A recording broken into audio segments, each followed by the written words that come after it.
Jesus Christ, I forgot about that. Yeah, fucking AB. All right, I think it's live. Let's see. Yeah, it looks like we might be live. Did you get a link? I'm gonna try to grab it. Oh, hold on, I got it right here. All right. I have it right here. Oh, it's gonna be fun. it lets me do it. Nice. This is gonna be fun. All right, guys, you can share that link out if you want on your socials. Send it to your group chats. Let's see. I'm not even gonna, I usually start with music, but we're not gonna do that if we do live. Share screen. And there are currently, let's see, there's currently 10 people in here. Is my math okay on that? Is there 10 people in here? So I want to see 10 ticket requests. I want some engagement from you guys. I need you guys to wake me up a little bit. So let's see, get my chat going. Let me just get situated. What up, YouTube? Anybody that's on YouTube, what's going on? Like and subscribe, do all that. Let's see, chat, it's my chat. And there's a small delay, so that's gonna be interesting. All right, cool.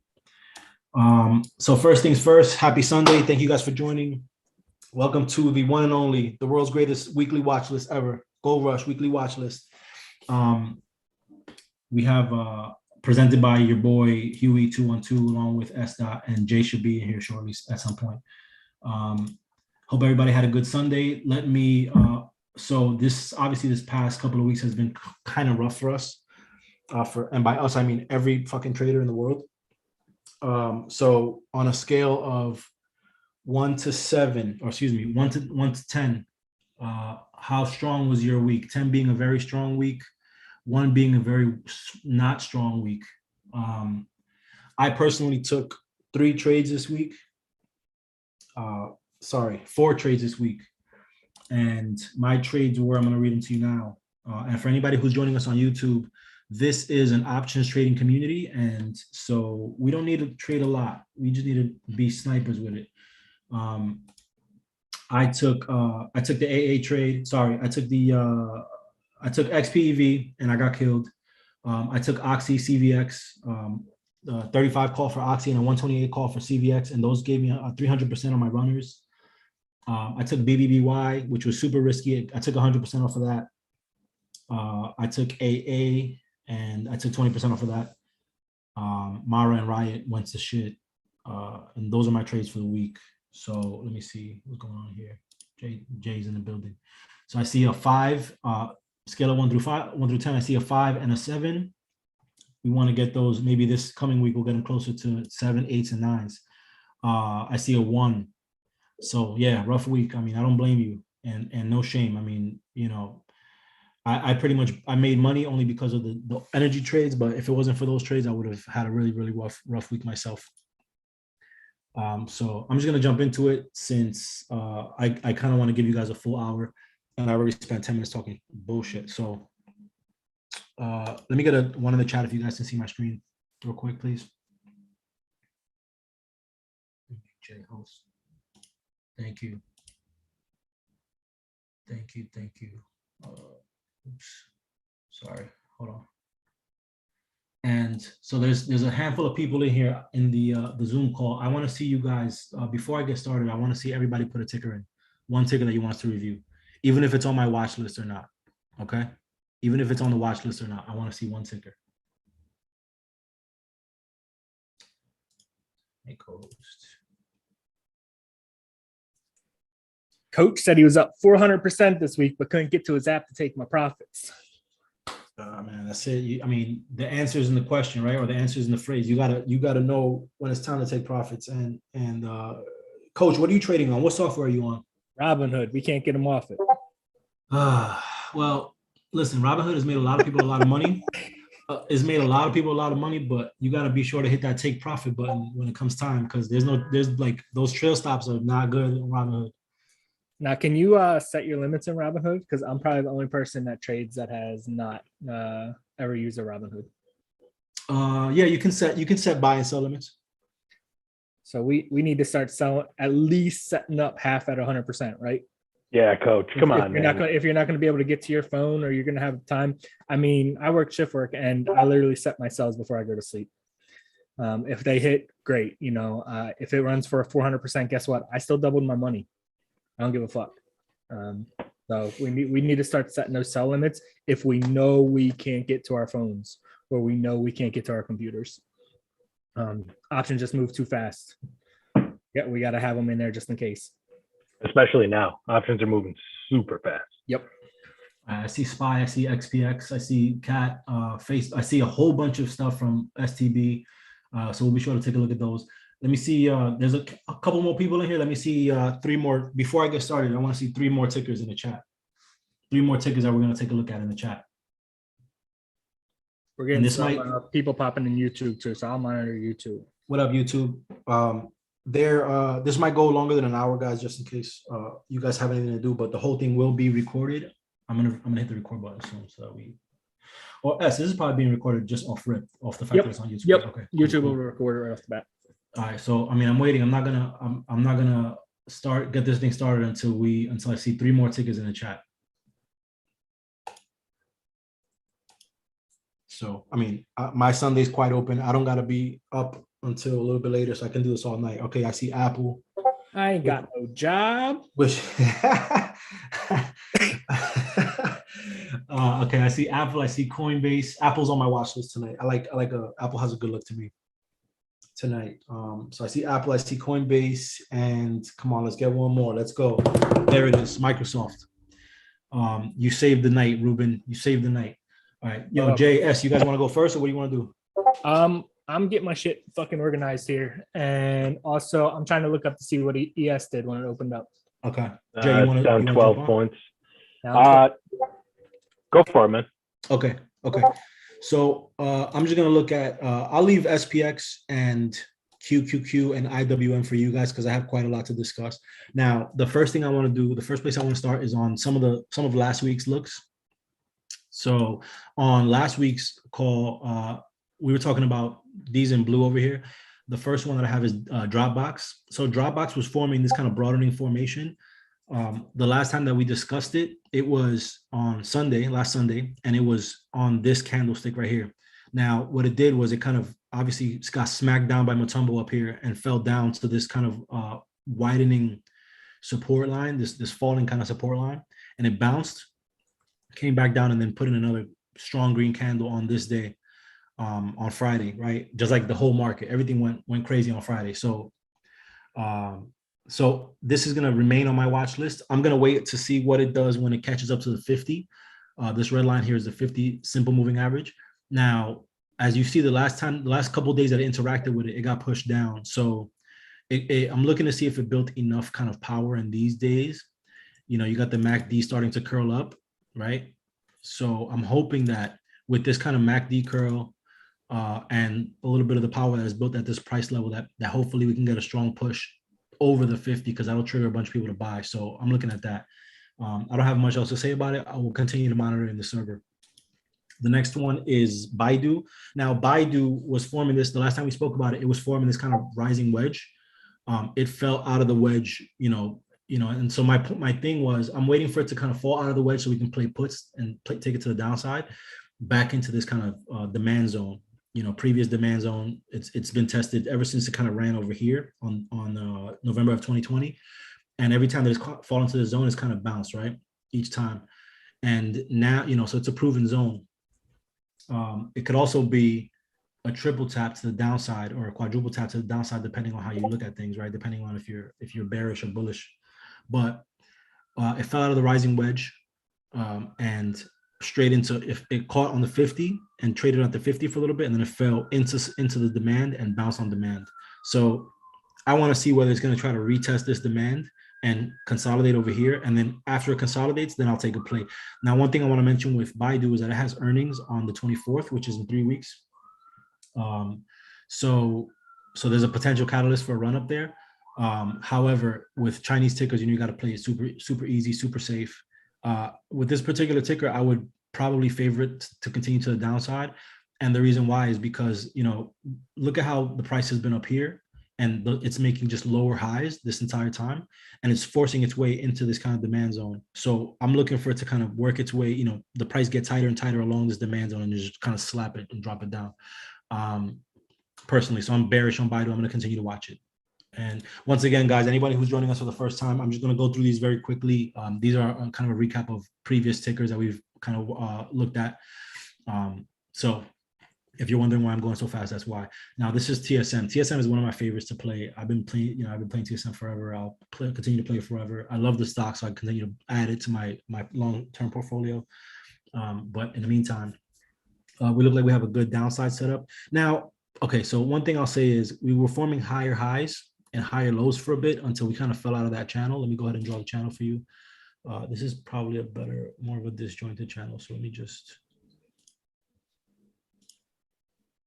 so we got, actually, let's do it this way. We got these kind of higher highs, really aggressive kind of higher highs. And then we got these kind of lower, we broke this low and formed lower lows. So right now we're kind of in an area where we've been before. We're kind of choppy. The only thing that I do like about it is now there's been a bunch of interactions across this yellow line at 119.50, or let's just call it 120. And every time it's kind of gotten in this area, it's kind of consolidated and made a big move up or down. On Thursday, it went straight through it. Now on Friday, we kind of formed what looked like it wanted to be an inside bar. It sold off in the morning and then kind of held up and buyers stepped in. What I love about this setup is that it's sitting at the 200 daily moving average. So I'm expecting that, TSM, although it's traded in the past underneath the 200 a bunch, I don't think that it's going to flush beneath these levels because we have a bunch of support just along these levels here. I'm going to keep it on my watch list. I think that this was an overreaction this day. And so I expect it to work its way back into this kind of box over here. I don't see a setup yet. I just want to put it on everyone's radar to continue to watch it. MU is another one. With MU, it kind of did the same move. It kind of moved up and then fell off of these highs. Are these all-time highs? Yeah. These are all-time highs over here, right? So we hit all-time high, we consolidated, and then we tried it again, and then we got killed, right? Now, this particular level, the last time I spoke about it, this was my thesis here that it would hold up around this area. And if it didn't hold this area, then the next area would be the Fibonacci level underneath it right here, right? When I looked at this chart, I didn't have my moving averages on, so which are telling, right? So we busted through this 50, we came down to this area, and we kind of consolidated around the area for a while, and we really flushed through it on Thursday. Now, Friday's candle, when everything got bullish, Friday's open and close underneath the 200. And so we want to see what is it going to do? Is it going to reject the 200 and fall beneath this Fibonacci here? Or is it going to kind of work its way above the 200, above the Fibonacci, above this key level here, and then work its way back up to the 50, which is around the 786 Fib? What is it going to do? So let's just keep it on watch. Next one is MRK. MRK, it's biotech.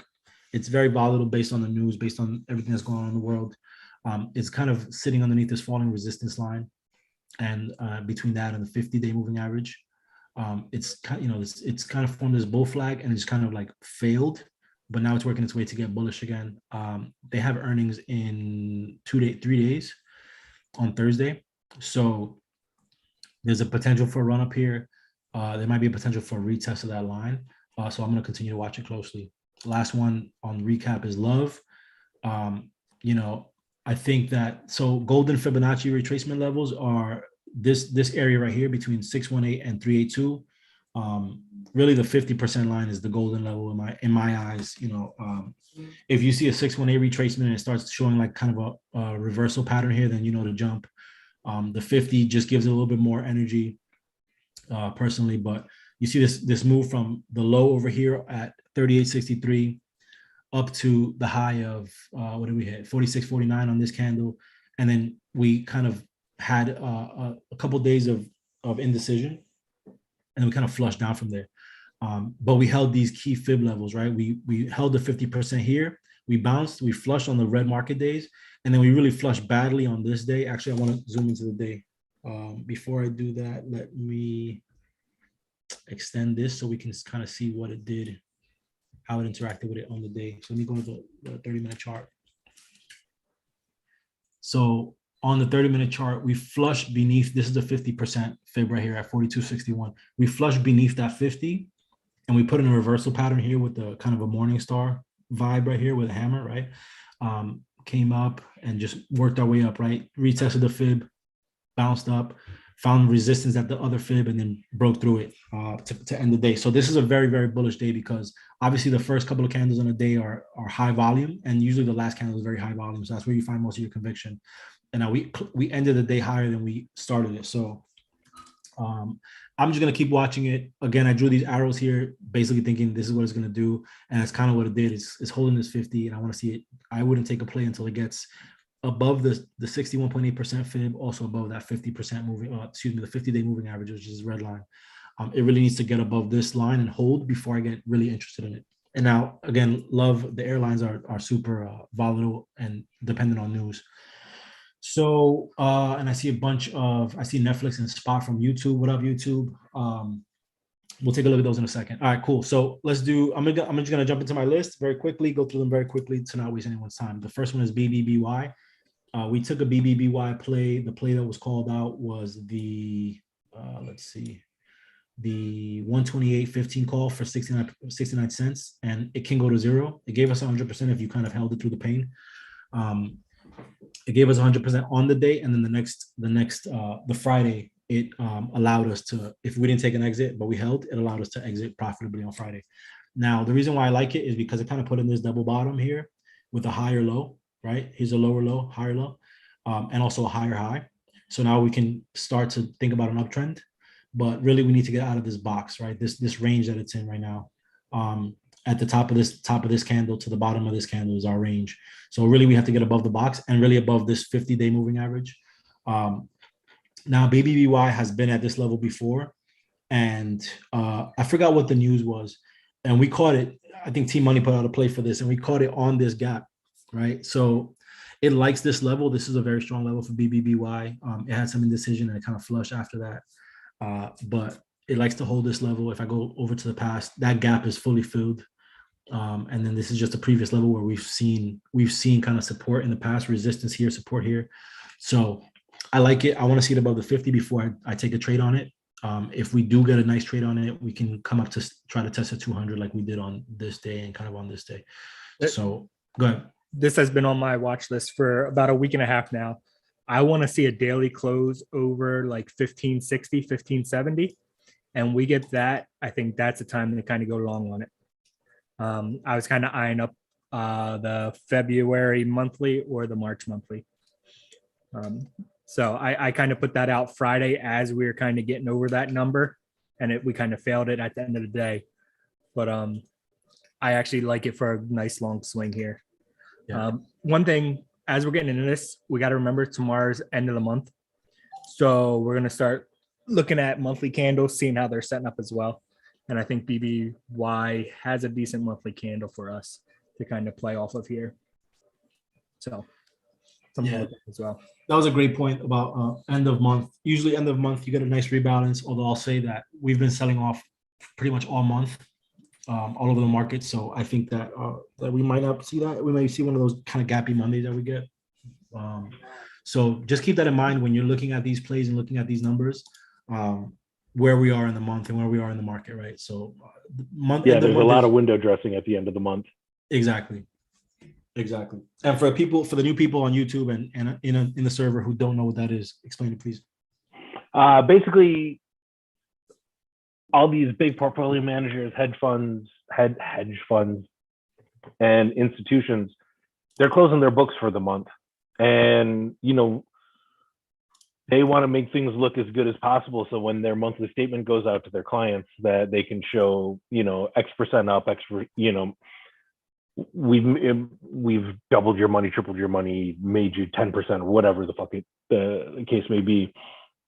And then they can also show to their clients that, hey, we're already in the big things that are probably going to move. So like they may be in Tesla. They may be buying into Tesla at the end of the month. They may be buying into Apple at the end of the month. They may be buying into, pick a big name that has potential to move at the end of the month, simply to show which is why we call it window dressing, simply to show that we're in these plays for you.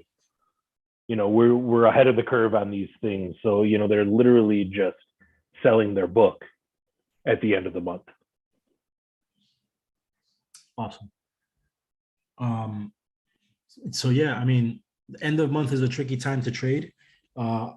Again, with the way that the market's been selling off, I don't know what to expect for tomorrow, but we might get the typical monthly sell-off, or we might get the, hey, you know what? Let's just get February started right away. Either way, I like the setup. I like BBBY. I like this 1570 is the level for me personally, just because it's interacted with this level so many times ever since it kind of touched on this day and rejected. It's traded a bunch of it sideways along it a bunch of times, and then rejected 1, 2, 3 times.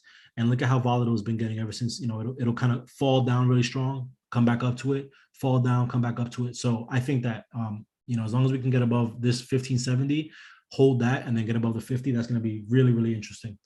The next one on the list is, I'm going to blow through these guys. So the next one on the list is Visa. Now, obviously, Visa gapped up crazy on Friday. They had earnings on the 27th, which was Thursday, and they had a positive report, which led to this massive move.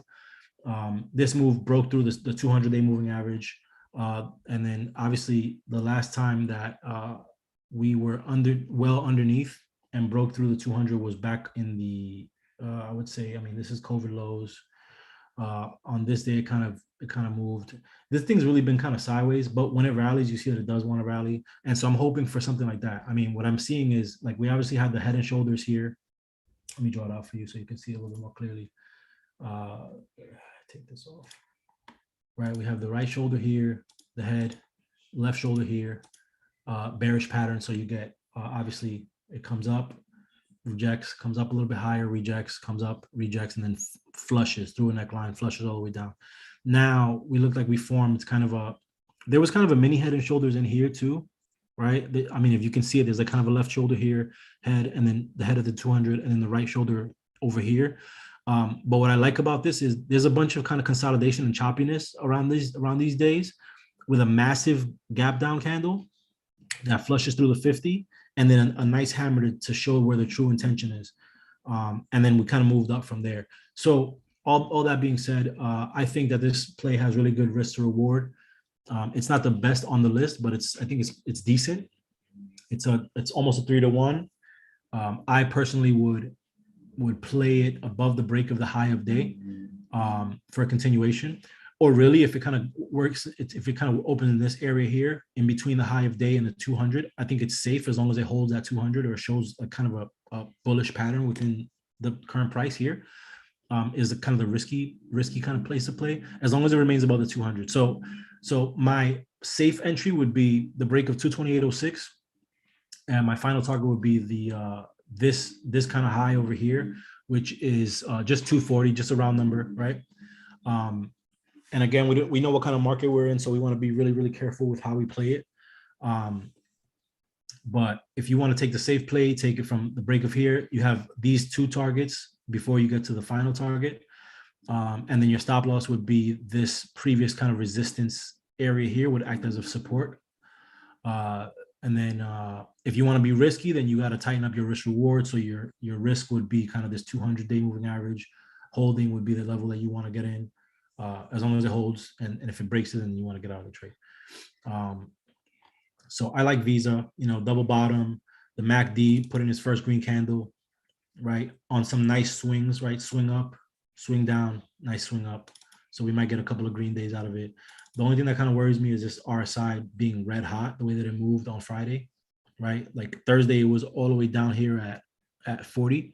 And on Friday, obviously it put in a crazy ass move when it went all the way to 66. So that kind of worries me, because the last time that it got up to this level, it likes to turn around when it gets too hot. That's RSI, right? When RSI gets too hot, it likes to turn around.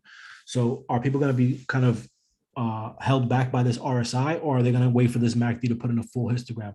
Are they going to wait for this TTM to get back to 0 and kind of work its way up, right? So there's a lot here, but I like it. I think it's a good setup. A very similar setup is the one on MasterCard. MasterCard had earnings on Thursday as well. And Thursday was kind of an indecision day, put in a doji right at the 50, rejected the 200, right? 200 moving average, 50-day moving average in red over here. And then, you know, the news was good. People probably wanted to jump into into Visa, and they lost it. So they jumped into MasterCard or vice versa, right? So that's why these both kind of moved in alongside each other. Now, excuse me, I think this setup is very nice. There's a better risk reward on Visa, but I think that this is a cleaner chart because we have, all we got to do is really, if you look at the way that the day ended at a previous pivot point, a previous resistance, right? Where it kind of pushed up, rejected, came back, pushed up, put in a doji, and then fell. So this is a very, very strong level to break. And once it breaks this level and stays above it, then I think that we can get a nice bullish move. Now, keep in mind, we can hit these price targets all in a couple of days, maybe even one day, depending on what the market does, right? So I think that we can get to the first one relatively quickly because all the, you know, if I throw in a volume profile on this, which I will, let me throw in a volume profile real quick. While you're doing that, next real resistance like 400. So you're gonna run into that probably pretty fast if we open above where we closed on Friday.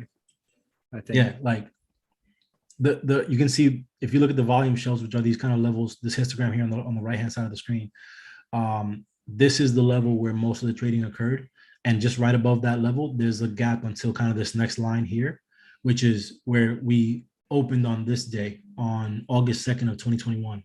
So we can cut through if there's conviction and there's volume and people want to chase MasterCard. And then you can see the volume has been picking up into this kind of, you know, into earnings and through earnings. If the volume continues to move, then we can easily get to this target at 389. The next hard place will be like 395 just because there's been previous rejection there, though you see the volume kind of dries up at that level. So like you said, once it gets through this kind of level, 400 is a magnet. And then, you know, 400 is going to be a natural resistance because it's a strong number. It's just a tough number to break through. It's a psychological number like, oh shit, MasterCard's at 400. Let me take profits, right? So think about it that way. But if you draw a trend line from that 401.5 high back in May through all the highs, this kind of builds a nice little triple, like quadruple. It broke through it. Like even if you just go wick to wick, like if you go that, like MasterCard's put in a lot of work to get from 339 to 382 and bust through that trend line.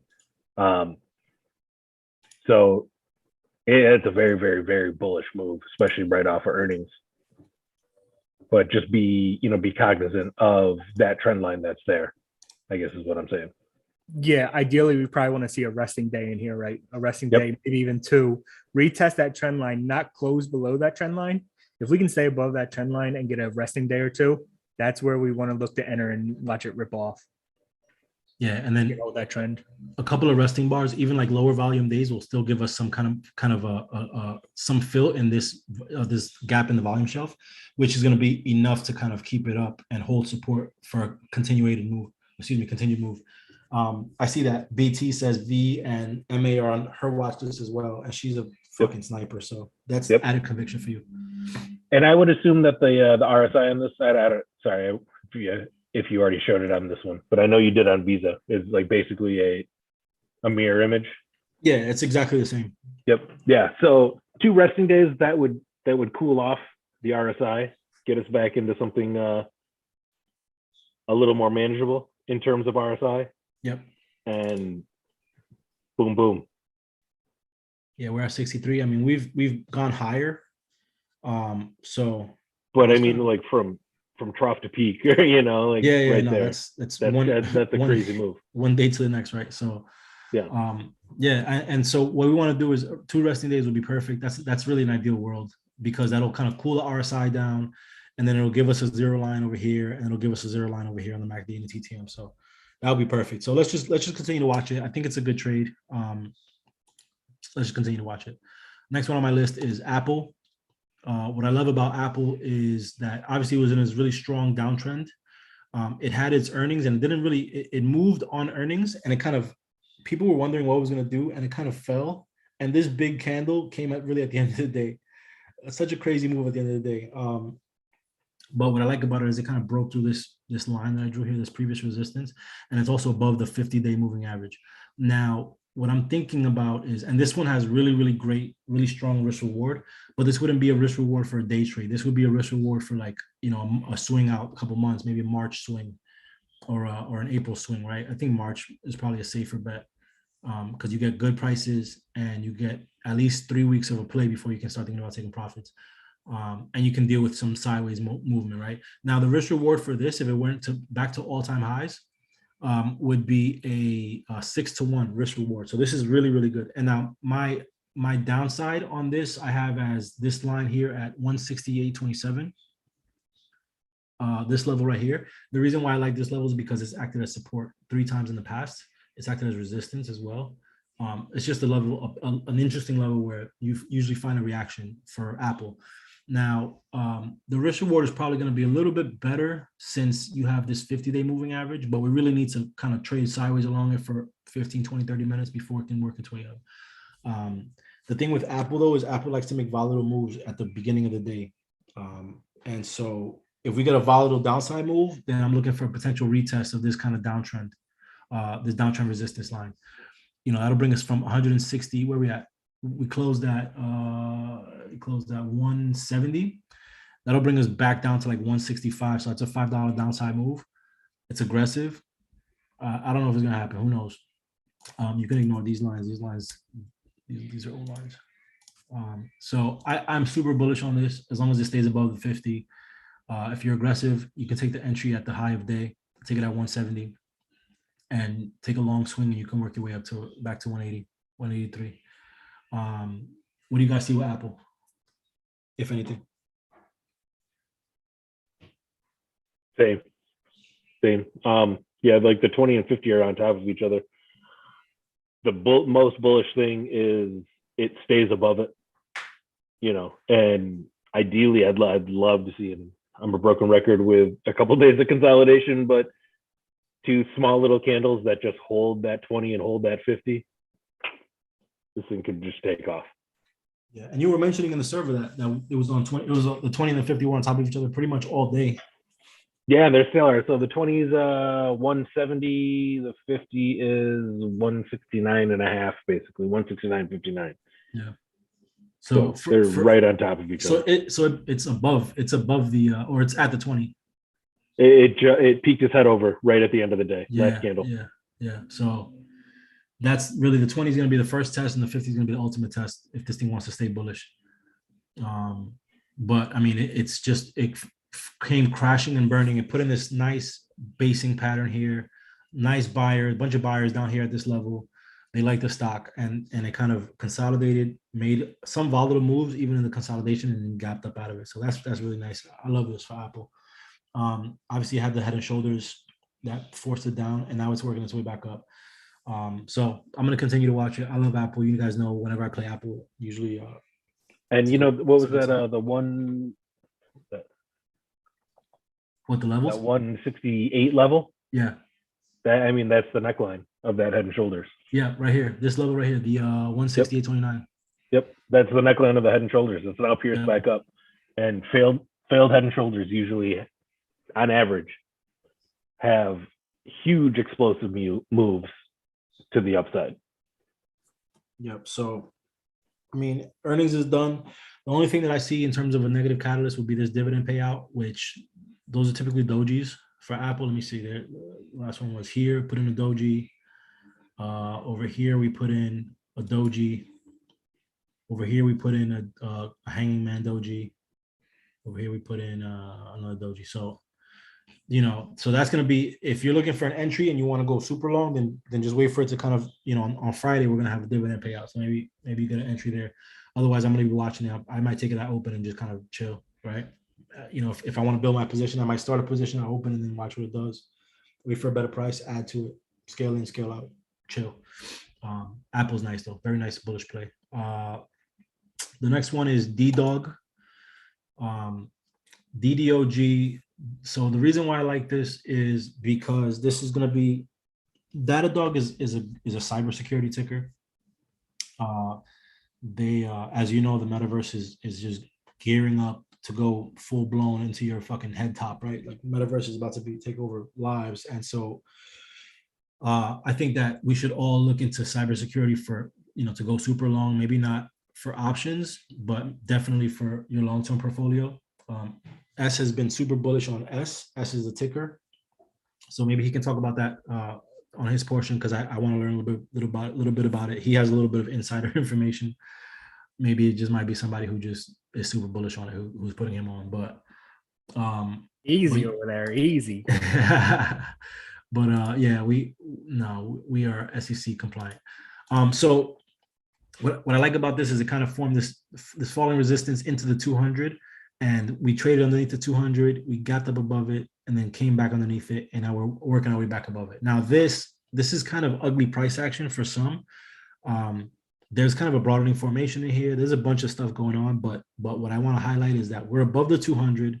The 200 is pointing up, right? And now we could have easily fallen on this day, and we could have easily, like, even on this day, we came up and just got sold off, and then we put in an inside day after that, right? So after the inside day, we made a decision to go up.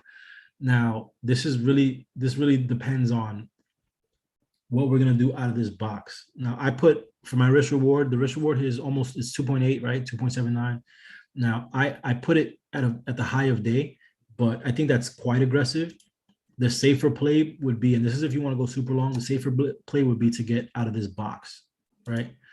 Let me just make it, because it can, if it wants, it can just stay and trade it within this box for from another week or two, right? If it wanted to, it could just do one of these. It can easily just do this for a while, right? Let the 50 come and force it down, right? There could be a bunch of things that happens, but I like how aggressive it was. I like how the MACD and signal line are all the way at the bottom of their chart. When we put in this crazy red swing, and now we're peeking our head above on the, putting in a green histogram with a bullish cross way down here, which means we're gonna get this bullish cross, and then we're gonna work our way. These lines are gonna work their way back up to zero. These candlesticks are going to work their way up high, right? Just by virtue of this going up to zero, this is going to work its way up. And then from there, we can maybe consolidate, maybe continue, right? So I really love that. The RSI has been very low for quite some time. Pretty much all year it's been on the low end of the range. And so there's a lot of room up here, right? A lot of room up here. And the TTM, again, it's similar to the MACD. It's kind of, strong histograms to the downside will swing very, very strong to the upside. So we can at least play these couple of candles till zero, at least, right? If you're playing MACD and you're playing TTM. Now, so this is a very aggressive entry. The safer entry would be the break of this line here, which will give us a 2-to-1 risk reward. And this might have more upside, but I just tagged the 50 kind of as the level where I would think about taking profits, because the 50 is always a tough level for these things to break. So, clear strat, break of this kind of high here, we take out this high, then we take out this high, and then we can take out this high, right? And if we take out this high, then that puts our risk reward up to this previous pivot level, which will give us a 3.34 risk reward. So right now I'll keep it here just to be conservative, but I really love it. I love consolidation around this level. I love the box that it's kind of been trading in. Think about whether you want to be risky and take it at the break of day high at 137.35, or if you want to kind of wait and chill and see if it'll really get bullish and work its way out. And let's just call it 140, right? 140 will be your entry. Take the the 160s, the 150s. If you want to play something near term, take the March 150s. You want to play something with more time, maybe the June 160s or the June 150s. And you'll be, I think, based on what I'm seeing and based on just the catalyst in the world, I think that the June 160s would probably be a really safe bet. And it can, obviously, it's gotten as high up as 199. So, with a nice bullish move out of this and a break of the 50-day, we can easily see some of these higher levels. So that's what I have on DDOG. I hate most of the charts currently. That's one of the very few that I like is Datadogs. Nice. So. So the next one is Viacom. I do not love this ticker. The reason why I don't love this ticker is because it made this massive move up, and then it kind of fell, made this massive move down with the Evergrande. Actually, no, it was a different fund. Whatever fucking fund it was that shit the bed. It made this move, and they've kind of been trading sideways in this box for a long time. And so it's been trading in this box for a while, and then it kind of fell out, retested it, and then it kind of fell back into its previous supply zone, right? So we have a supply zone over here, a demand zone, where people like to buy it at the demand zone. So we kind of came in, bounced, consolidated, and kind of moved out of it, bounced again. Now, the reason why I like it is because now the price is back at the 50 and trading above it. We kind of traded around the 50 for a while, but underneath it for a very long time. And now it broke out above it, tested it again, and now it's working its way hopefully out of it. It's been in this range of these two candles here, right? This big green candle, this big red candle. And so I want to see it break out above this candle. That's my entry at 33.27 to do kind of a pivot machine gun where it'll take out the stops over here. I know there's not a short interest on this stock. So I'm booking that, take this out, get some volume, and take these out. And my final area to take profit would be the 200-day moving average, which is at 38.23, right? MACD, we got the MACD giving up releasing some of its bearish pressure, working its way back up. It's not my favorite MACD. I like these swings coming from down here, right, to put in these green histogram candles. So it's not my favorite, but it's there. The setup is there for me, I think. And this kind of has the same look as DDOG, right, where it kind of just been consolidated around the 200 for a little bit. This one's been consolidated around the 50 for a little bit. So kind of same setup. We're still bearish on the TTM, and we're quite stable on the RSI. So it's not my favorite setup, but it's there. It's a clean setup. If it takes this out and it gets volume, then I can see it easily taking these out. And that's all I see with Viacom. I don't love it, but if you're looking for a play and you see that it's kind of making a strong move and it's getting volume, then go ahead and jump in.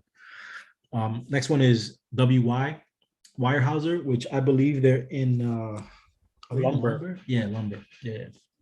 So what I love about it, lumber's good. We took an XLI play, which is industrials. And so I think lumber falls in that category. So it's kind of the same thing where, excuse me, fucking driving. So it's kind of in the same place where, what I really like about it is it fell underneath the 50. So let's look at the history. It traded at the 50 here, bounced up, came back to it, bounced up, consolidated at it, bounced up, came back, put in a doji, and then moved up. It likes to be above the 50. That's the point. It likes to trade above the 50. Now on this day, kind of flushed through on these red market days, flushed through and then retested it. And now usually on a retest, it'll usually continue the flush if it's a real move. But obviously with the 200 here and this massively bullish day that it put in, bullish engulfing day that it put in here on Friday, the range of this candle, it went from the low of 37.31 to a high of 39.66, which is a big move for this company. I think that it can continue, and that's off earnings, right? So what I'm hoping for here is the MACD, the technicals on these momentum indicators will give it a nice upside continuation, along with what we call earnings drift, where people didn't catch it on this day because of whatever they were playing Tesla or whatever the hell they were doing. But we can get a continuation of the move where it'll kind of just continue to work its way up based on positive earnings. So the risk is the 50-day moving average at the red line, and your entry is going to be the high of day, the close of day, and your reward is going to be all the way up here. I think it'll easily take out these, with volume, with conviction, etc. All the same fucking story as everywhere else. It'll take out these kind of highs of day to work its way back to test this kind of this all-time high. I think. Yeah, all-time highs over here. So, and this is a nice, chill stocks. Just kind of trades within this range. Actually, I see there's a kind of a channel that has been trading it for a minute. Right, so it fell out of the channel and it worked its way back into the channel. That's super bullish, super duper bullish, right? So now let's see what it does. And then MACD obviously it's working its way back up to 0. The RSI is pointing up, but in a stable range, and TTM is is losing negative momentum. So we like the stock. Next one is BX. BX is simple. It's kind of like the same thing. We're kind of putting this, this is a Fibonacci level right here, I believe. Yeah, that's a fib level right there. So it kind of fell underneath it and then gapped up above it. It looks like kind of a spring, but I like it. I like that it's at a previous pivot point.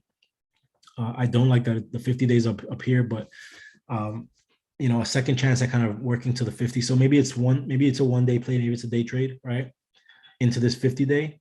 But if it does take out the 50 day, then I want to see it take out this pivot, and then the next one is this pivot, and then the next one will be all-time high. So I like BX. Nice, simple, clean, slow mover, very slow mover. So you put time on it, get a March, get something that's relatively close. Maybe a March 150 will be enough time to cover it. If you want to get closer to a March 140.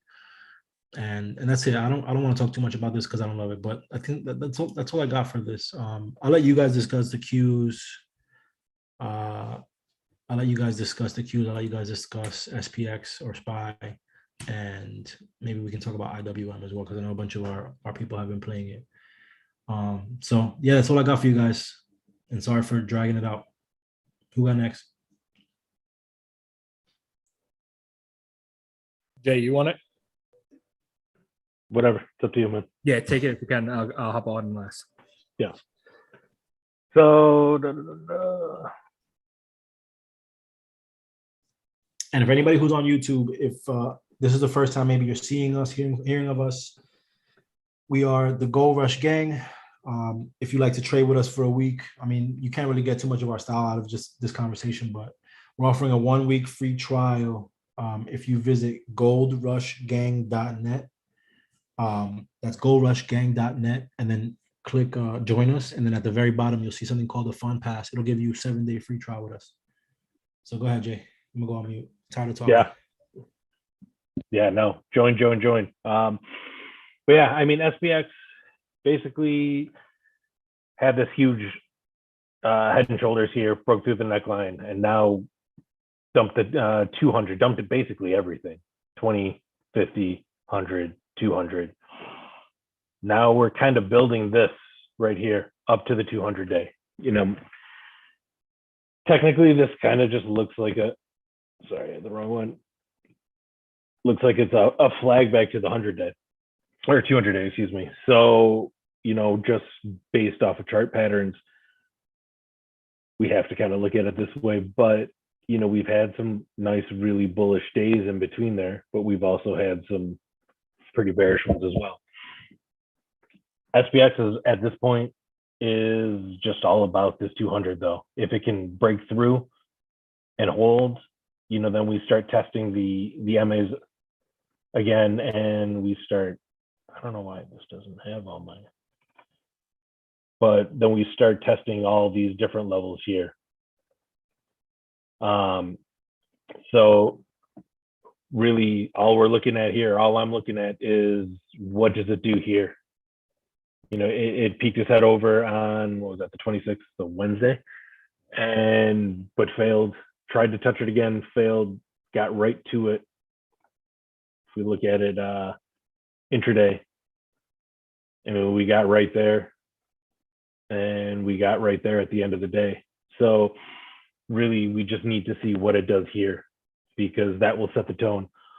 We've also got big earnings this week. So we've got Amazon, Facebook. I know there's more, but Google. Really, you don't have to talk about anybody else other than Amazon and Facebook. So Google's that's going to set the tone. Tuesday. What's that? Google's on Tuesday. Oh, yep, Google. I knew there was another big one. So what did those do? Microsoft, what was that, Tuesday or Wednesday, whenever it reported, set the tone. They crushed it. Apple came back and behind it and had amazing numbers, and actually, and moved us up. So, Amazon's been having a pretty rough month or pretty rough start to the year.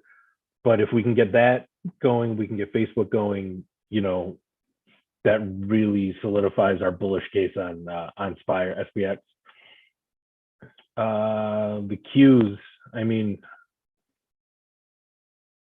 kind of the same thing. You know, you can see my lines on the cues are crazy, but it's basically the same thing. Let's get it clean. You know, we've basically got the same thing, built this head and shoulders here, broke down, and you know, this is roughly our neckline, broke down beneath it, but we're building the same exact pattern as we saw in SPY. Only big difference here is the 200 days way higher. So we've got a lot of travel that we can move before we see any moving average resistance. And you know, if we start putting some lines out here, you know, we're right between the zone, and then we've got a big volume shelf right here, right around this 360, 370 area. So, you know, we've got a lot of natural resistance here, but at the very least, there is room to run. So that can help SPX. IWM, you want to start going through that? I haven't really gotten a good look at IWM in a minute. Can't even find it on my watch list. But we built this huge box, or this huge zone here, for months. T had an amazing IWM call, you know, months back when it broke out here, but broke out, came back in, stuck in it, and now we broke down. IWM is always our canary in the coal mine, excuse me. So if we can get a rally here, which if you squint, you can make this falling wedge, which is a very bullish pattern. So if we can get this breakout here, you know, it's kind of chicken and the egg. Is it SPX moving it out, or is it IWM moving it out, or is it the Qs moving it out? So if we kind of just take a look and see all three of these indices, one of them is going to give us a clue. They all move very similarly, but one of us probably will break out or break down first. Will give us a clue on everything else. If we want to go into my list now, I don't have much, and what I do have is bearish. So BGFV, Big Five, it's a small regional sporting goods store. So like Dick's would be their biggest competitor. But here it's basically building this triple tap. 1, 2. This one got close enough, but we can see got a lot of moving average pressure. So I would basically consider this a triple tap. And if the market helps out and we start moving down, this has got a lot of room to run to the downside. You know, 15 is basically going to be its next level.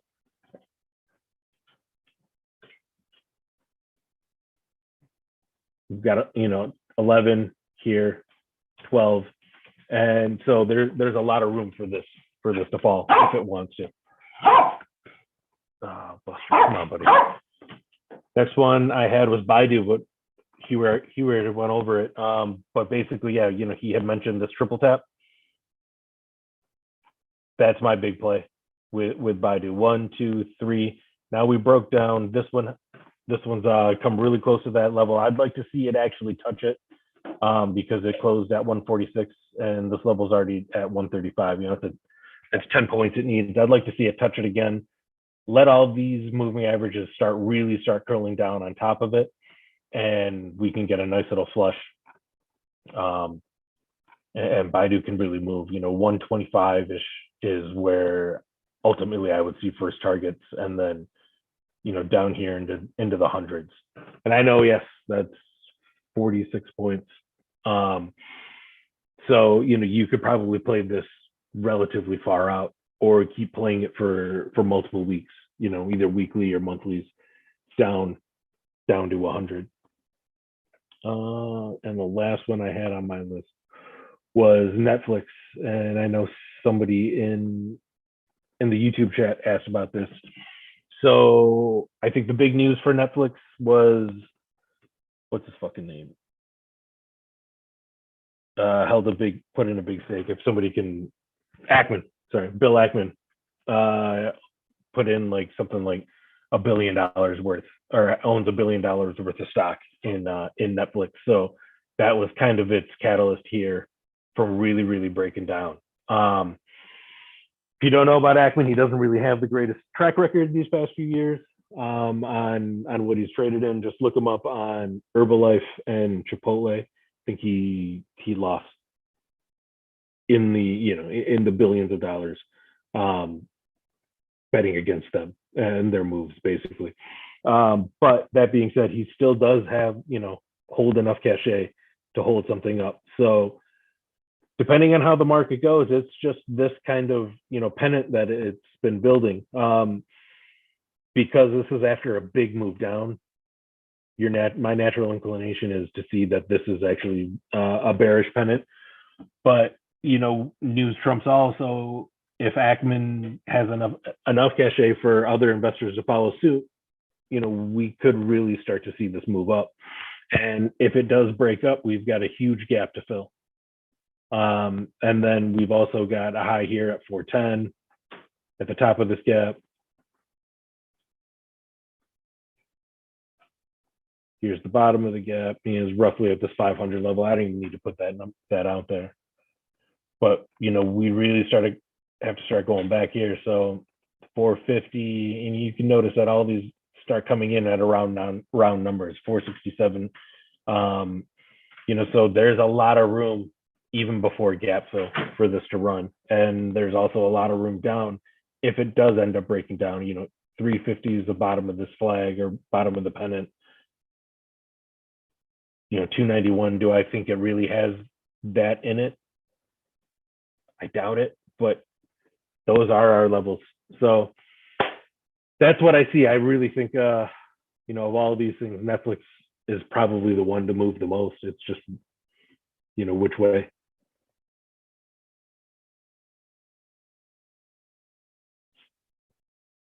That's all I got. All right, so I don't have a whole lot either.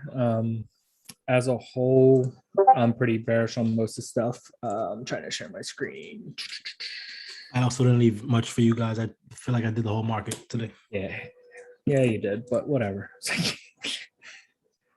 Where's my thing? Hold on. It's not letting me find my watch list stuff. Try again. Maybe Jay stopped sharing. Maybe that's my problem. Only let me share. Right, I just quit it. There we go. All right. So can you see my screen? Yeah, that's it. Basically, all I have, I know somebody had put in PayPal. I think it was STB. So I have a nice little bear flag here on PayPal. It's kind of at the do or die kind of spot. Approach to 9. What I'd like to see it happen this week is come up, tap the line, and then start heading back down, break through. But they do have earnings on the 1st, so I'll be very interested to see if we start like a run up out of there. If we do have a run up, basically the play is over the 9. So over the 9, hold, and then we can run into this area congestion. Probably get back up to the 179 area. But I really think we're going to see it die. So break of the trend line here sends us back down. Another one is LI, where it kind of put up this nice reversal candle here. Might get a couple days of consolidation, but another good play could be just the break of the high, the 24.43, take out some of these pivots and run it back up. Again, that's Chinese stocks. We kind of stay away from them as a whole. Especially we have Baidu looking kind of bearish. Baba looks exactly like Baidu with the triple tap that Jay talked about. See it here, 1, 2, 3, probably looks a little better than Baidu really, because we pull back here, don't even reach up to this resistance at 118 and retest 110 and see if we fall through. So I probably like Baba better than Baidu at this point. The big thing why I kept Baba off my list was earnings. Oh, yep. Didn't even see that there on the third, but But the pattern is way better. Pattern is way better. Yeah, the pattern's cleaner. And again, we kind of think charts to kind of tell us the news ahead of time, right? So if we see it kind of closing right on this line, we might be looking at a shit earnings for Baba. See if it's giving us a heads up.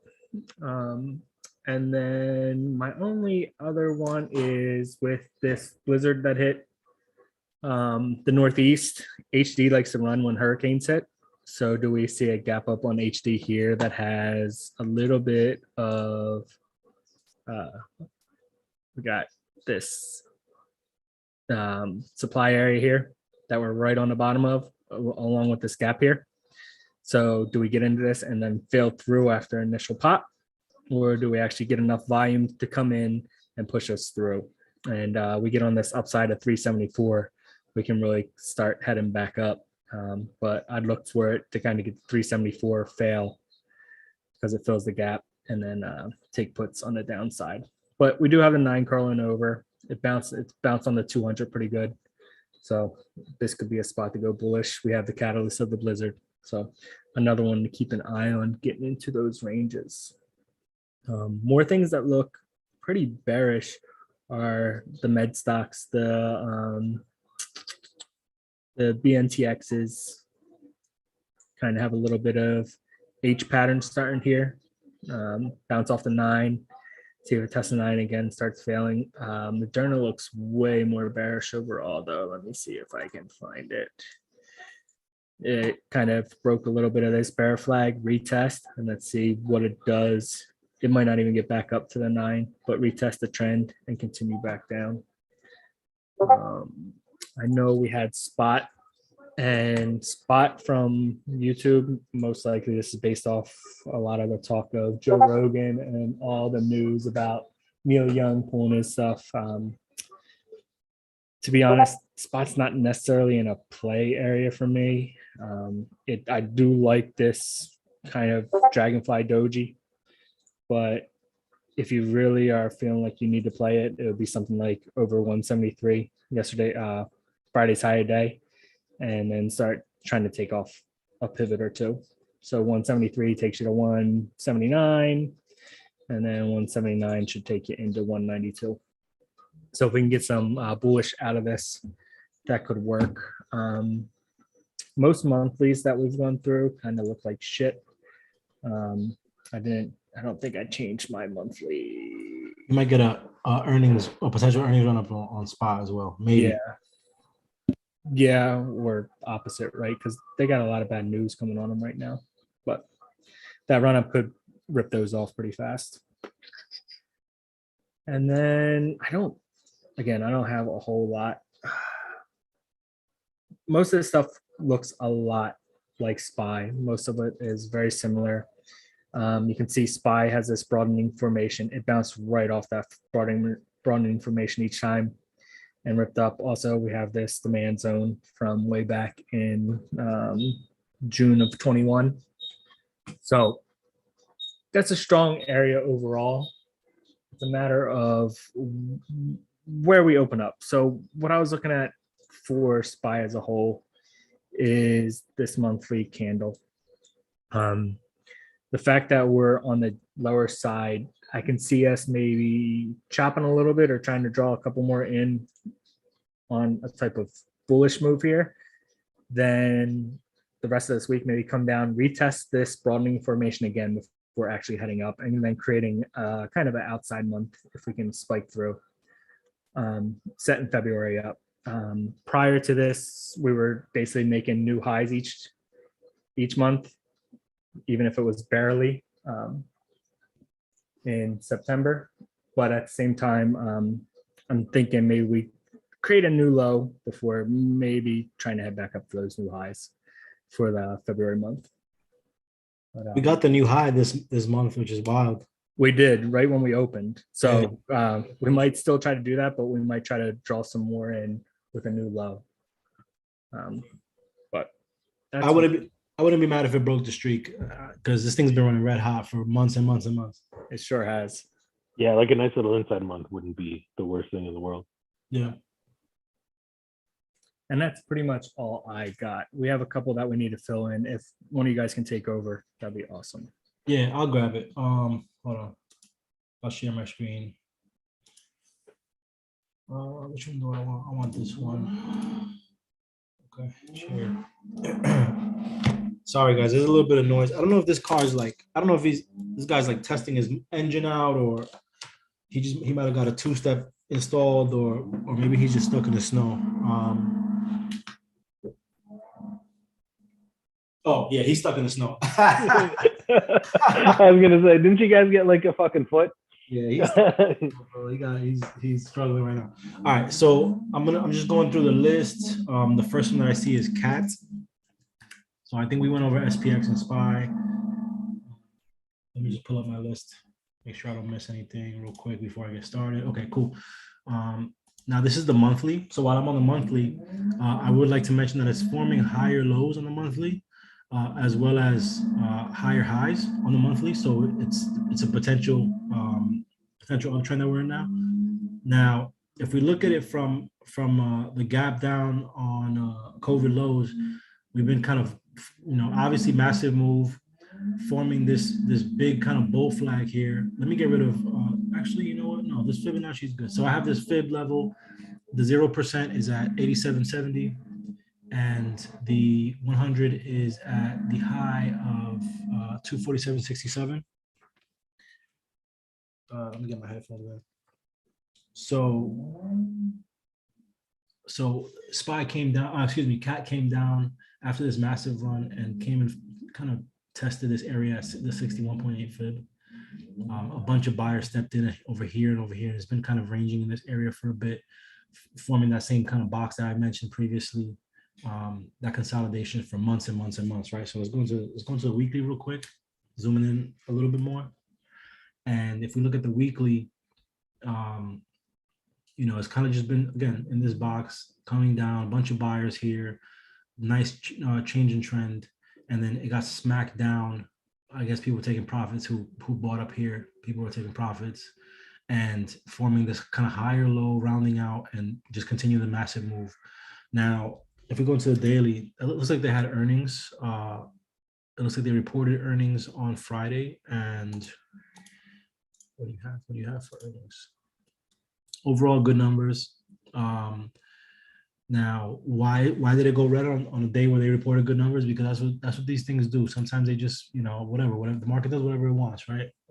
People probably expected even greater numbers, and so that's why it kind of reported positive, but went red. Now I see these higher lows forming over here, and then so now we're at this is a daily chart. We're underneath the 50, and as you can see, the past couple of times that it's been underneath the 50, it likes to try to get back above it. But the other thing is that we're also kind of underneath the 200, and the 200 seems like it's kind of curling down, right? So CAT is another industrial kind of infrastructure play, and with the president's Build Back Better bullshit, it seems like it's kind of just waiting for some good news or some motion out of that before it wants to work its way back up. Now, I'm a big believer that news moves stocks. It's not all about charts. I think news is more important than the charts. So we can get some good news any day on this stuff, and maybe get a potential move. With CAT, I do see this kind of rising support level. I wouldn't touch it until it gets above the day high or also above the 50. That's really the area where you want to maybe get interested in it. Now, the person who called this out, it was Fiona Flowers. Now, I don't know if you're in a play or you just want to kind of just have another look, but if you're in a play, then depends on what you're in. I wouldn't go long. If you have time, and I think you're fine with anything, I think you're fine. It looks like it rejected at this level where it kind of had a lot of bunch of volume at this level here, at this box over here. So really, we just need to get above the high of day, above the 50-day moving average, which is my red line, and above all of this volume here, and then kind of retest it and trade in this area here before it can work its way back up if you're bullish, right? Now, obviously, it needs to get above all this stuff and then above this 200-day moving average, above this 200-day moving average, this black line here. which it rejected the last time. It tried to gap up above and then decided to go underneath on from Thursday to Friday. Excuse me. So we just want to, this is the area right here. I'm going to draw another box there. That's the area where we want to kind of play in, right? This area right here is where it gets interesting. If it's underneath here, then maybe you can get a retest and play puts to the downside back to this level here. So maybe if you want to play puts, I'll give you some levels for puts. I think it's bearish based on what I'm seeing. Let me just change that so it's a little bit clearer. Actually, you know what? Hold on. Let's do us all a favor. There. Now, again, I would like to see it in this area for calls. I wouldn't even think about calls until it's in this area. If you want to play puts, then take it below the close to the low, and from the low, take it to these levels here. Excuse me. I think it's bearish. I mean, obviously, good earnings, not as good as they wanted or whatever. So we got a red MACD. The RSI is pointing straight down, and the TTM just started to go to the downside. So I think that there's at least some downside move here. Take the put, take the break of 201. You could take it down to 196. Nice $5 move, and then from there you can probably work your way down. And if you want to play calls, again, I wouldn't play it outside of this box. So above the 50, back into that zone where it kind of consolidated over here, right above all this. And you just take it, actually I wouldn't even play it today. I'll probably pay it to the 200, and then from there I would start trying to play these levels, right? For cat, I don't like cat. I don't think it's ready unless you want a downside move. I don't think it's ready for anything. Maybe play puts if you like it, but I don't think it's ready for much. I mean, this is just consolidation, massive move, consolidation, massive move. Consolidation here, now massive move. So now is the move done, or is there more downside before we consolidate again, right? So let's just continue to watch it. I don't see much with it now. Let me draw this line here for you. And all these charts that we've gone over tonight, or most of the ones that we've gone over, and definitely all the ones that I've gone over, will be posted in tonight's in the weekly watch list. Again, if you're not part of our server, we do this every single week. We try to go as in-depth as possible, and we try to take every moment to teach, to show you guys how we trade, so you can develop your own style. The next one that I see is, there's a bunch from STB, so I'm going to go through a few of these. Facebook is, to me, there's a double top right here, right? Let me go ahead and just draw it out. We got one top right here, another top right here. And then we have kind of lower lows. So it looks like it's very solid in its downtrend. Facebook reports earnings on Tuesday, it looks like. So I would be wary to play. It does kind of have that broader formation look. Oh, you're not, and you just threw it out there. Thank you, Fiona. Yeah, that's a good look. Let me go back to it real quick. This looks like it might be setting up something depending on what it wants to do with this rising support. It has some clear downside targets, some clear upside targets, but it really needs to kind of make a decision. So yeah, let's keep it on our watch list. That's actually a really good one to keep on the watch list. So thank you for that. Facebook has kind of this broadening formation where it's really ugly, but I see kind of this, higher highs over here, but then lower lows over here. Are we at the bottom of the formation? Yes. Are we going to work our way back up? Maybe. This is a Fibonacci level right here. This is the 38.2% Fib level right here. This is the first level that it needs to break before I can be interested in it personally. And then for me to want to take a play on it, it would have to take out, let me pull that back real quick. It would have to take out this this pivot here is the first level that it has to take out before I can really think about playing calls. Above this fib, I'm gonna look at it a little more closely. Above this dollar amount right here at 307.51, that's when I'm gonna get interested in, because then it can do kind of a pivot machine gun where it just breaks through all of these back to the 50. So I like Facebook for the upside if this is a true bottom of its formation.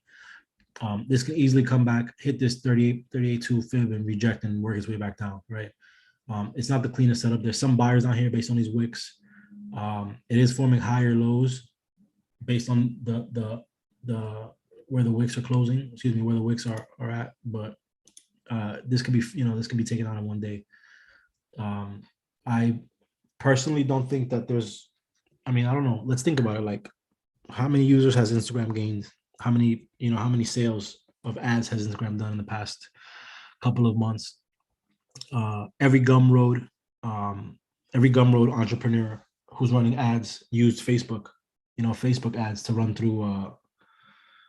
through their holiday sales, right? So maybe they're gonna blow out the quarter with their sales, with their ad sales. I know the ad is a big segment of their business. I think the last time on this earnings back in July, they were talking about 2 billion in just ad sales.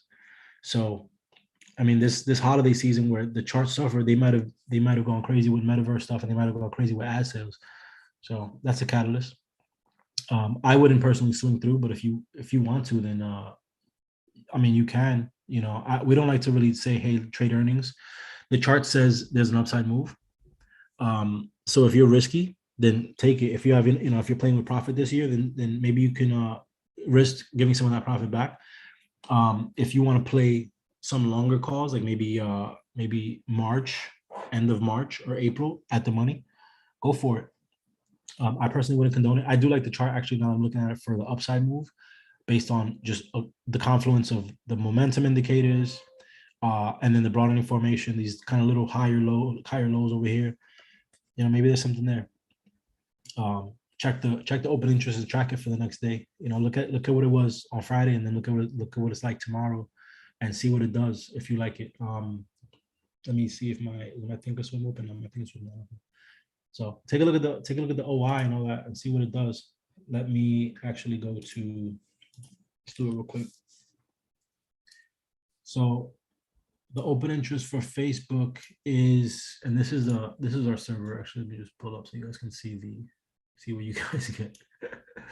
Shameless plug. Let's see.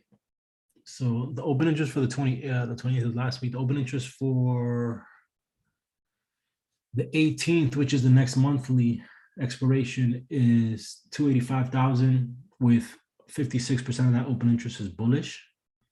And then the volume on Friday, pretty high volume, 60% of it was bullish. So there's some bulls.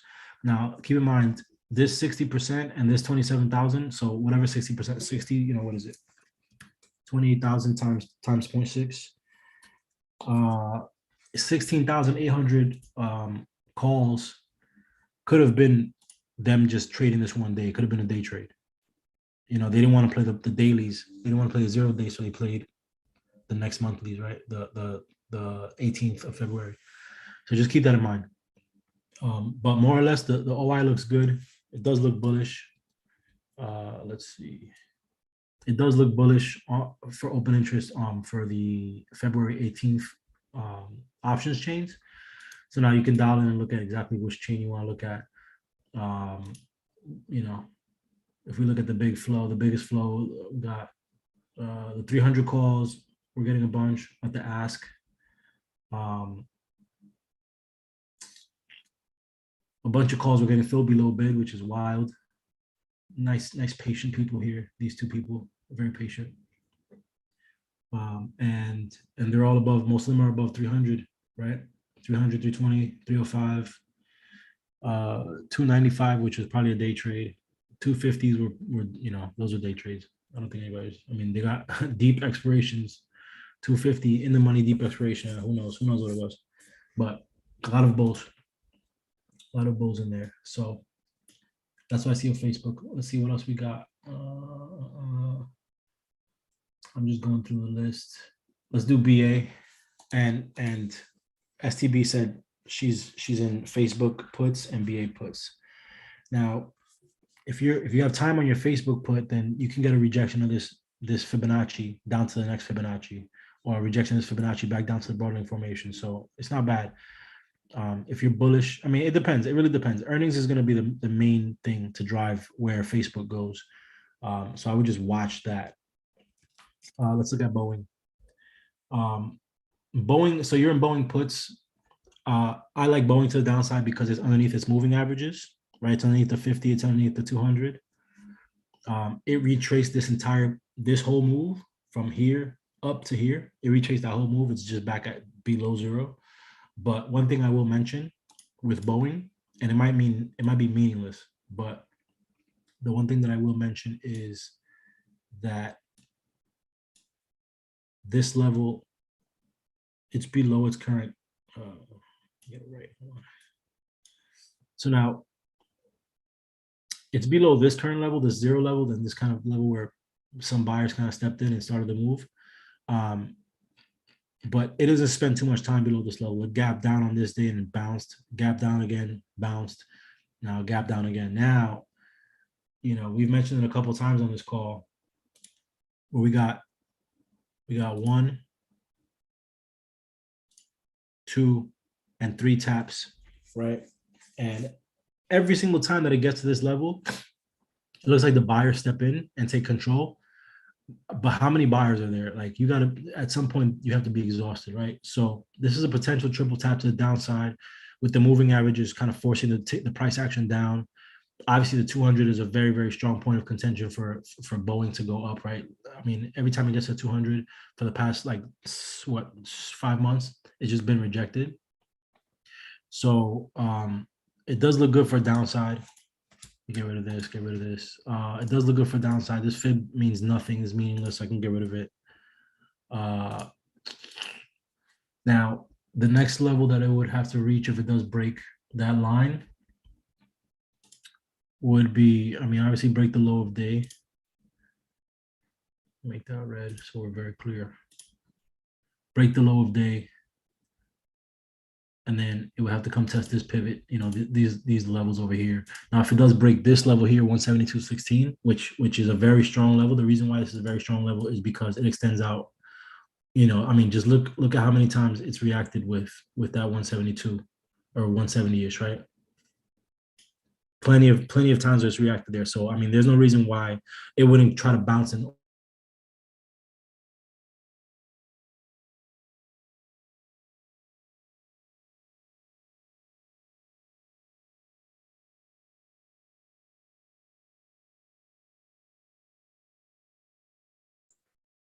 We lose you, Huey.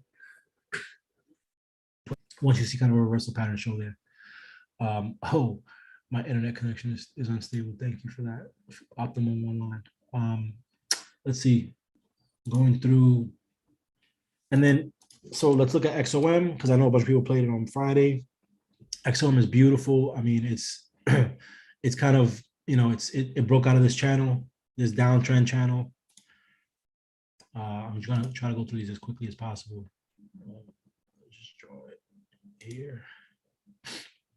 It broke out of this channel and massive rippy move, formed kind of a flag, broke out of the flag, retesting, and now it's just, now it's a fight between buyers and sellers up at these levels. You see 3 days of where kind of sellers said this is good, you guys have had, we've had enough, and then 3 days of buyers saying, we like the stock, right? So big decision time coming within the next couple of days,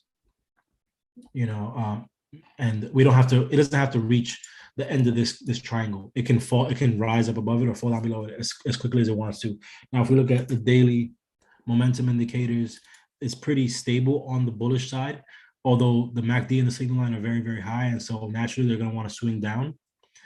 Even if we get some consolidation for the next couple of days, it'll be enough for this to kind of swing down a little bit. If we look at the RSI has been trading above the overbought range. The range is between 70 and 30 according to the market, right? So it's been pretty hot for the past couple of weeks, since the 7th, or really since the 5th, when it broke above the range. And so it's been pretty hot. And so that tells me it wants to come back down at some point to cool off.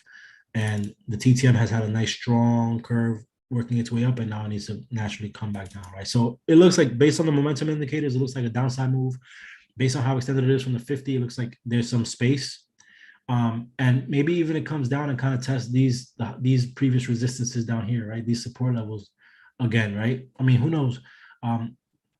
If you want to play to the upside, I would say what color is my thing? This thing is, I think it's red. So let's just do downside levels first. Underneath that, we got that, right? Clear downside targets. This area here is going to be very tough to break. This is going to be a tough area to break because previous resistance creates support, right? Same thing here, tough area to break. But if you are bullish, if you are bearish, and those are your levels. And if you're bullish, then you can, and it looks like it kind of formed an inside day, but it might be off by a couple of dollars or a couple of cents. Let's see. The range of this day was 75.62, 73.95, and this one was 75.46. Oh, sorry, 76 and 73.99. So yeah, we made a lower low on this day, but most of the day still traded within the range of this previous candle. Take out this bar, we got that bar, and then from there, yeah, sky's the limit. You know, well, no, sky's not the limit. We got this pivot here. We go back to these previous numbers, but I see a better risk currently for current price action. I see a better risk reward to the downside. Based on the momentum, based on all this stuff, right? I mean, we already had earnings. Oh, we have earnings in a couple of days, so who knows, guys? Who knows? Let's do XLI real quick. XLI, I mean, I have a play for XLI. I'm long. I think it's going to go back up to these levels up here. We obviously formed a double top. You know, one top here, and then we had a triple tap that broke to the downside. Right, or quadruple tap in this case, 1, 2, you know, 1, 2, 3, 4, broke, retested, came down, put in a nice hammer, bounced at a previous level. Looks like it might be a sort of a supply zone, excuse me, demand zone over here. So I'm long, I'm chasing a whale with this. I put a full analysis on this in the server. So if you guys remember the server, you can go into the Watchlist channel or Goldmine, and you'll see it there. You'll see the full analysis there. Transparency, I'm in this too. Yeah, this is, I mean, I jumped in. I like the expiration. It's March expiration. I added some when you first called it out, and I added some Friday before close. So it's one of those ones where we can kind of add to it if it holds these areas. And for anybody who's on YouTube, you're not on our server, it's a 106, 318, 106 call. It was, and you're still gonna get a good price on it. I think it's just at about break even from when we got in, around 89 cents. So there's your play. March 18th, 106 call. So let's see. I'm just gonna go through very quickly. Let's see. Coin, Microsoft, Ford, AMD, and NVIDIA, and ATVI. Awesome. Rid of this. Okay, so Coinbase looks very, very bearish. I mean, you know, this is IPO price over here at it opened at 381, and today it's trading at what is it? It closed at 177.58. So almost yeah, about half, more than half off, right? The 200-day moving average just started forming a couple of days ago, and the day that it formed, we formed the death cross. So, you know, I mean, if you like Coinbase, then this is a good price to buy it for your long term. If you think that it's going to be, if you think it's going to do well in the long term. I don't really like to bet on. I don't have any crypto, you know, coin or anything like that. I don't have that. Like I have like the miners, and I have obviously, coin, you know, cryptocurrency itself, but Coinbase, I don't really like. I don't quite get its business. I don't think it's, you know, they get bad news all the time, especially like crypto has a lot of attention on it, and due to that attention, a lot of it's negative, and also people get hacked, and you know, people rug pulls and all that stuff, and I just don't like it personally. Technically, what I will say though is we have a new double bottom here. I don't know how real this double bottom is, because it could just be kind of an H pattern, right? Which is you know, H's are also just bear flags, right? It's kind of H, where what we do is the play for the H's, for those that don't know, people in our server, you guys are clear, but for those that don't know, you basically break the H and you form another, you know, another stick of the H. So you kind of do this, break it, and then work your way down even more. Further up, there's a bigger version of it, so you can see how it played out. Oh yeah, Right, perfect. right at your trend line, basically on the quadruple tap. So we got that H, it breaks, and then it came back to retest here, and then it continued its downside move. So it's a bear flag essentially. You got the flagpole, you got your kind of flag, and then it broke. H's are clean because H's give you safer entries because like this is a strong support. So if it breaks that, if it comes back to that support and it breaks, it's going to retest and then work its way down. Now, double bottom, there's some buyers here. I don't want to give a weak analysis, so I'm just going to look at volume real quick before I say anything about those two bottoms. Let's see.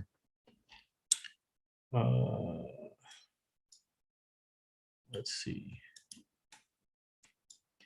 A lot of volume on this day and not as much on this day. So the buyers had conviction here, not so much. So this could easily be a continuation of a bear flag. It could easily break and hit come down to like a 160, nice even number potentially. I don't see this getting bullish. I wouldn't go long on this personally. Your targets here for the downside, I would say 162, 160, 155, 150. And now these are just numbers that don't exist for this stock in the past. So they're just kind of psychological numbers. If you run some fibs, you can get some nice numbers. I see more downside pain for this. They do have earnings though, so maybe there's something there. I would wait until after earnings is done. If you like it to the upside, I'll give you some upside numbers. Put my magnet back on. Yeah, I don't like where it's at personally, and I know that you guys might have just called this, so I can get started with the call. But here we go. Maybe if we get some upside, then we can take out some of these pivots. I see more downside. I think it has more downside. Maybe it just trade sideways and build some volume here. Who knows? So that's that on that. Next one is Microsoft. This is clean. Strong bounce zone. I have a demand zone over here. Let's see. What else do we have? We kind of have. Draw a fib on this. Let me get rid of everything. Let's draw a fib. So for Microsoft, if we can hold the level that we closed at, we have a good chance of getting up to 317 again. 317 is a critical support resistance line.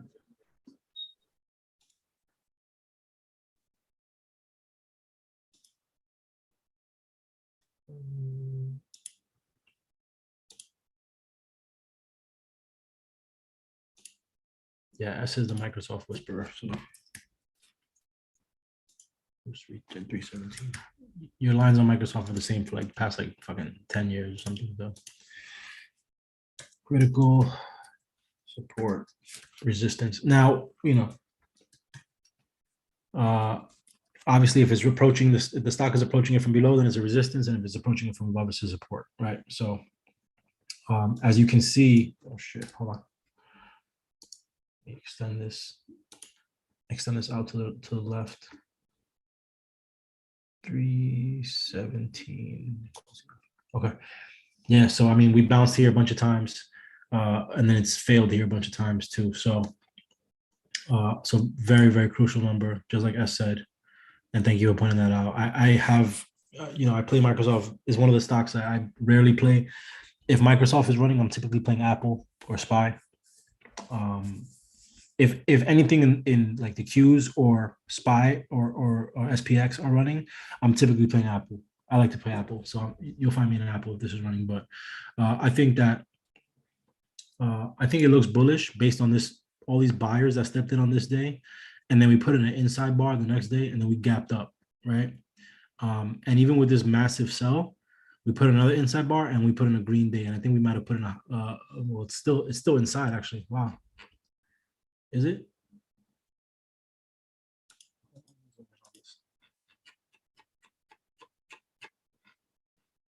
Are we still inside? Inside by 2 cents on the upside. 48. Yeah, we're still inside by 2 cents. Yep. So we have a double inside. Well, obviously this is a bigger bar than this, but we're still inside the range of this, what's called mother bar.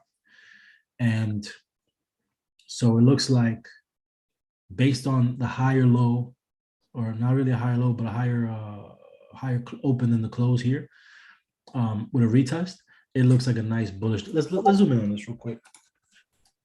I want to see something. Let's see. So this is our day. This is the big rangy day. And then we put in a smaller day. Let me get some intraday stuff going on here. Oh, look at that. That's nice. We got the falling resistance line, rejected, open, tried it again, tried it a bunch. Classic rejected. triple. Yeah. Classic triple tap breakout. That's exactly what we want to say. 1, 2, 3, slight pullback, rip through. Yeah, there it is. Super classic. There it is. 1, 2, 3, a little bit of a pullback consolidation. And then there's probably not much in this candle, but in the next candle, just all the conviction, right? Launchpad volume shelf. Yeah, I mean, broke through the volume shelf. All the volume came in at the end of the day. I know my volume is very light down here, but all the volume came in at the end of the day on this massive, massive candle. But we're still inside, right? So and right now it's just kind of going sideways. It's going to go sideways in the pre-market, and the aftermarket. Tomorrow we might be well above this candle. So this is probably, whoever brought this up, good looks. This is probably one of the strongest setups that we have in the market. I'm curious. Yeah. Let's see, Facebook. Facebook kind of has the same look, but not as strong as Microsoft. Tesla looks like shit. What's the other one? Netflix we did already. Yeah, I mean, Microsoft is fucking strong. It's very strong. Yeah, that earnings helped really push them through. Yeah, big, strong move out of earnings, triple tap into a strong move out of a resistance line. So, I mean, the next level, so your first level would be the break of this day high, which is, we're probably going to open at it, right? So you could pretty much ignore that. The next level will be 310.19, which is this fib level. If you play fibs. And then we have this level over here at 311.48. This pivot over here at 313.84. And then we have another fib, right, at a volume shelf. And then we have a couple more levels to the upside. I like it to the upside. I mean, you have to be bullish on this. Look how clean it looks, right? Now, one thing I will say is, let's see, go to daily. Yeah, so one thing I will say with this is, like S said, we got to get above this level at 317. This is going to be the key level. The daily kind of has like an inverse head and shoulders kind of look to it. So that we're just at the neckline, right? So the neckline would be, you know, we're just at the neckline. So I needed to get more bullish on the daily. Like I needed to be really at these levels, these two green levels here, before I can get super bullish on it. The 30-minute, the intraday levels, it's very, very bullish. So you can take, what that means is if you want to go long, you can day trade this, maybe even get like an overnight swing, right? Monday into Tuesday, if it continues. But the bullish setup is here on a 30-minute. I don't see a bullish setup personally yet on a daily. So I would wait. I would wait for a longer term swing. This is perfect for day trade, perfect for probably even an overnight swing. I don't see the setup there for a long term yet. Really, you know, this week it has to get above this level here at this level here. It really needs to get above this level here at 314. Obviously 314 and 317 is a tough spot. 317 is the toughest spot. If you want to wait, I would wait. Otherwise, if you like the day trade, then the intraday setup is setting up nicely. You got a nice intraday setup. So maybe tomorrow we'll just play weeklies. We could play the 315s or 320s. for like a quick 5-point move.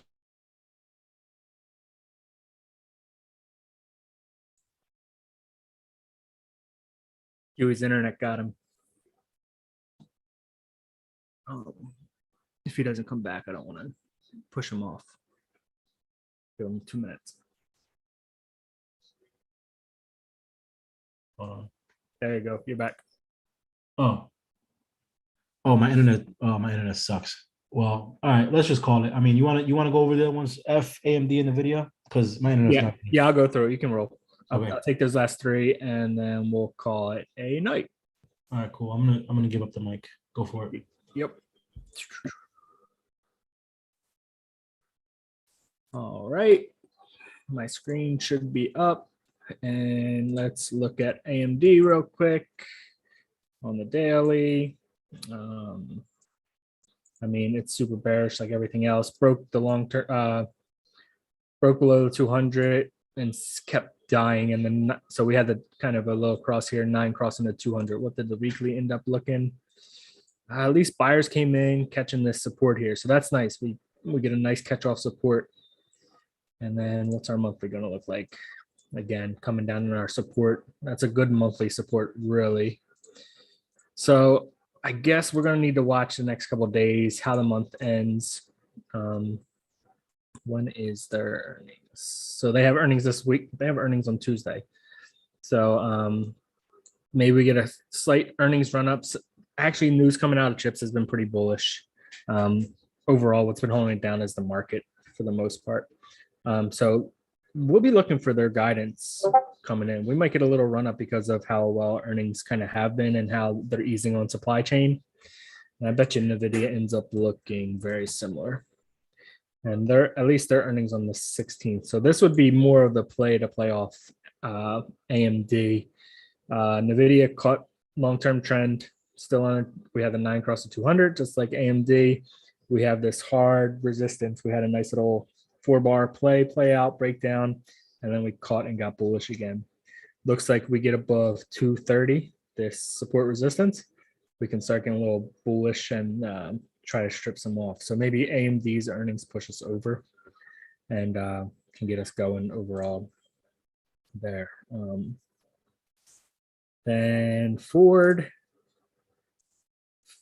I really kind of like it here, even though we had the 9 cross there. Still has space from the 200. The daily kind of, we don't really have heavy support other than where we're sitting right now. This is kind of bounced right on the support that we want it to. So this would be kind of like repeating what JCat normally says. We want to sit on support for a little bit before heading back up, see the 9 turn over. Right now, it's just going to be kind of trading in this box, and your play is going to be based off this pretty much. Break in or out, out of either side of this box is really the safe play. I don't even think a day trade's here just yet on Ford. Give us consolidation, market turns over, we can kind of roll this 9 over and we can get back going. We have resistance, which lines up perfectly with the box, right? So there's not really enough risk reward to play until we get out of this box. And these supports and resistances, once we're over 2070, 2075-ish, then we can really start looking to go long again on it and take it higher there. And then let me see the chat, and that probably is most of them.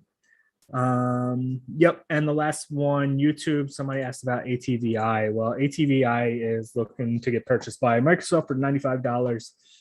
So right now it kind of came down and sat on a 9, I think, because of the rumors of possibly not going through, the purchase agreement not going through. I think we're kind of just waiting to get some confirmation on that.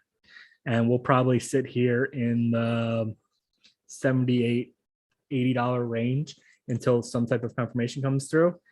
And then we'll either rip the 95, but don't take a strike higher than 95, right? Because it shouldn't get above that. If they're going to pay $95 a share, why would anybody pay more than that for the stock? Except for dumb retail, right? And then if there is confirmation that the sale won't go through, we probably lose a 9 and fall through, right? So this whole gap. if sale doesn't go through, they have to pay out Microsoft $2 billion. Yeah, on top of everything else. So this will just fucking crater. So, yeah. I don't know. I don't know if they're on the hook for that that pay if it was a regulation thing. I think Well, that payout is for them backing out of it. if they back out, yeah, which they have no reason to back out of it. They Yeah. really, yeah. But still, it'll probably crater and come back down to the 65 range if they don't push the sale through. Yeah. But I think that's it for us. Thanks for everybody that hung out with us. We put in almost 2 hours. We do this every Sunday. Gold Rush Trading Academy Discord, goldrushgang.net. If you don't know about us, check us out. 7-day free trial. We're always available for questions, comments, concerns. And yeah, let's have a good week this week. I feel like it's going to be a good one. Yeah, it's gonna be a fun week for sure. Yep. I hope everybody has a good night, and we'll talk to you guys tomorrow. Peace, guys.